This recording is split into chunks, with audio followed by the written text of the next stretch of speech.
Ladies and gentlemen, I emphasize that A day after the US Vice President promised a harder line on Iran, its foreign minister has hit back. Military solution. So Iran doesn't respond well to threats, we don't respond well to coercion, we don't respond well to sanctions. But we respond very well to mutual respect. We respond very well to arrangements to reach mutually acceptable scenarios. Like last year's internationally brokered nuclear deal, one that key members of the US foreign policy establishment here say gives Tehran resources to fund regional conflicts. They have been trying to build a nuclear weapon. If they say they haven't, they're lying. So you don't have a secret enrichment facility at the bottom of a mountain if all you want is a nuclear power plant for peaceful purposes.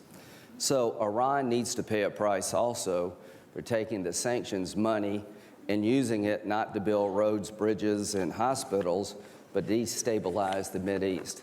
Please join us in Such words are well received by Gulf states who felt shunned during the Barack Obama era. Thank you. One of the biggest factors, I think, that will help to resolve many of these challenges is the new American administration. Yes, I'm very optimistic about the Trump administration. I know that there's a lot of concerns or questions in Europe. Please do try to One of those is undermining the agreement some of the continent's key players worked hard, with others, including China, to finalise.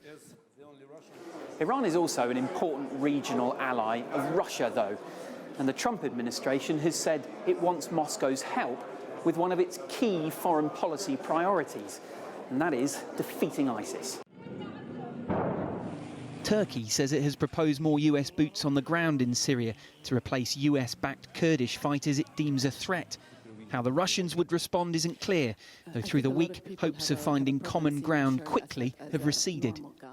Even with the ceasefire, even with the violence down, we still have these besieged areas in which aid is not getting in because the government is blocking aid. So long as that is happening, it makes it extremely difficult for us to contemplate, for example, coordinating with Russia against ISIS, even if that was something that we saw potential for. Critics accuse Donald Trump's predecessor of diminishing American influence in the Middle East. The US president's own still emerging strategy there may also face some major dilemmas. Henderson, CGTN, Munich.